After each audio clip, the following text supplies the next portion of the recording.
Olá, queridos! E afinal de contas, o que é a comédia? Do que é feita? Onde é que a gente compra? E que graça tem isso? Este é o assunto de hoje no Amensplaining! A primeira coisa que a gente tem que determinar é o que é comédia e como comédia é diferente de humor. Porque não é a mesma coisa. Uma coisa é comédia, outra coisa é humor. São coisas que, obviamente, estão interligadas, interconectadas, mas não são sinônimos. Então, comédia é um gênero, assim como terror, assim como ficção científica, assim como teatro grego. Já o humor, bem, o humor é um fenômeno neurológico. Vamos desfazer um famoso e tradicional mito de que apenas os seres humanos acham graça das coisas. Não, isso é falso. A ciência já encontrou demonstrações de humor em mamíferos, em símios. Animais riem. Do jeito deles, mas riem. Isto posto, a gente tem que entender o que é o humor. Ele é a mola motora da comédia.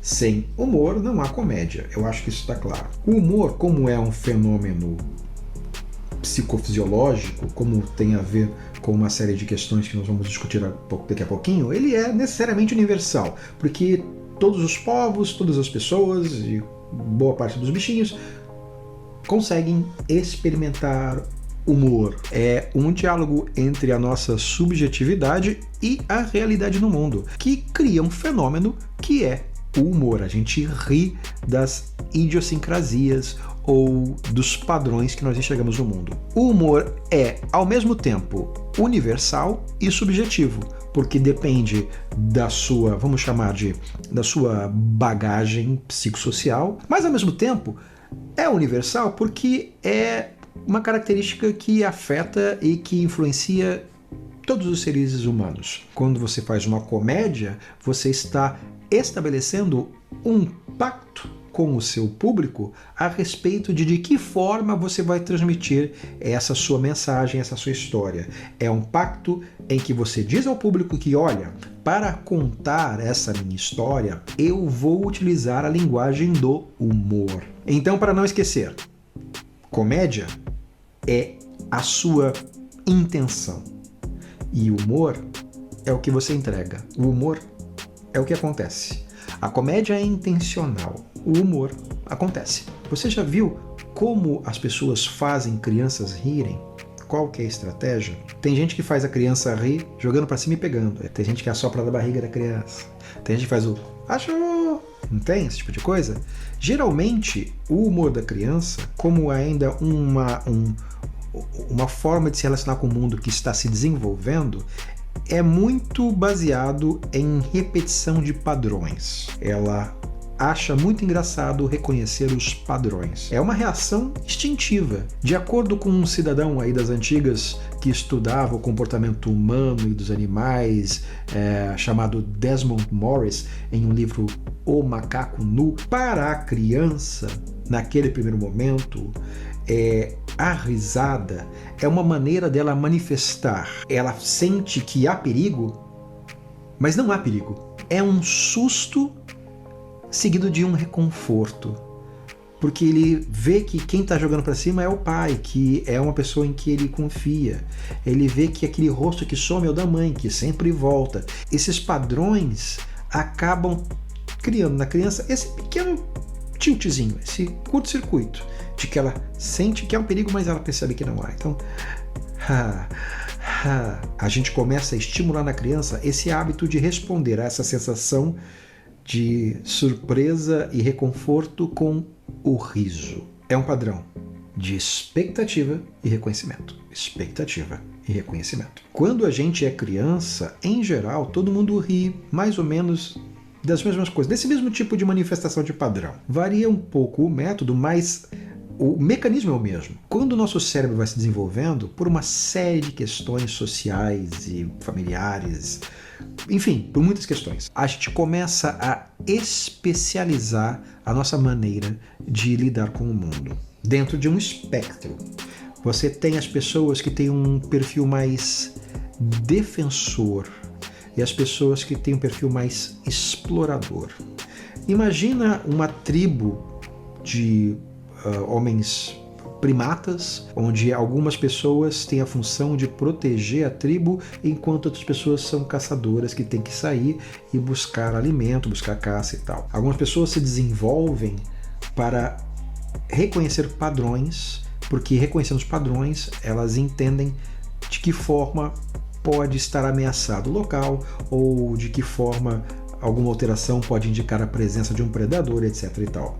Outras pessoas se desenvolveram buscando a ruptura do padrão, buscando encontrar o ponto fora da curva. Isso acaba criando na gente um espectro de comportamento que hoje em dia a gente chama de conservador ou progressista, né? São as pessoas que tendem a ser mais voltadas aos padrões, às tradições, e as pessoas que gostam de inovação, que gostam de coisas diferentes. É lógico que isso não é preto e branco, isso é um arco-íris de possibilidades. As pessoas podem se posicionar no meio, um pouco mais para cá, um pouco mais para lá. É um espectro. Digamos que há dois tipos de humor. Um humor conformativo e um humor subversivo. Já assistiu Chaves, né? Dessas cenas aqui, qual que é a cena que mais te faz rir?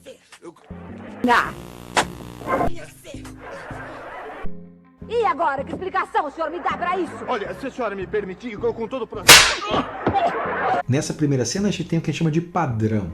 É aquele padrão, aquele bordão, aquela forma de comportamento que a gente espera que sempre aconteça no Chaves. Agora, nessa segunda cena, a gente tem uma ruptura do padrão. A gente tem uma subversão de expectativa. Algumas pessoas acham mais engraçada a primeira cena e algumas acham mais engraçadas a segunda cena. Em geral, nós tendemos a apreciar as duas formas. Comédias que buscam um público amplo tendem a misturar o humor conformativo e o humor subversivo. Mas se você considera, por exemplo, A Praça é Nossa ou A Escolinha do Professor Raimundo, essas comédias clássicas baseadas em bordão, baseadas em personagens arquetípicos, o que é engraçado para as pessoas que curtem esse tipo de humor é que as expectativas que elas têm a respeito daqueles personagens se confirmam.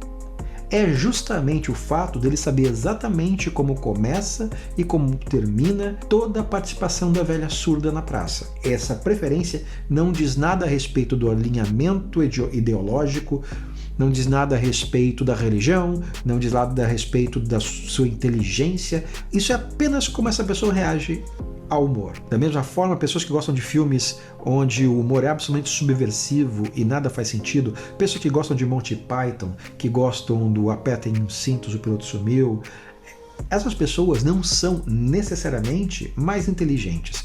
Mas o que se pode dizer sobre essas pessoas é que elas têm prazer em ver as suas expectativas sendo subvertidas. Elas gostam disso. Elas acham hilário quando o que espera que se aconteça não acontece. Pois é, gente, é claro que eu não pretendo esgotar o assunto aqui, isso é só para colocar a bola rolando, e se vocês tiverem dúvida a respeito do assunto, se vocês quiserem saber mais a respeito do tema ou perguntas específicas, escreva no comentário que dúvida você tem, se você concorda, se você não concorda, aperte o seu like, aperte o dislike, dê o seu joinha aí, né? Inscreva-se, ative o sininho e aproveite para conhecer os meus livros. Eu tenho livros de humor, livros de terror, audiolivros para quem prefere que eu leia para você enquanto você faz faxina, lava louça, corre na esteira da academia. Também é uma maneira legal de você consumir cultura, literatura. Não tem nada mais legal do que você ser multitasking. E é isso aí, eu espero que você tenha gostado e a gente se vê no próximo Mansplaining.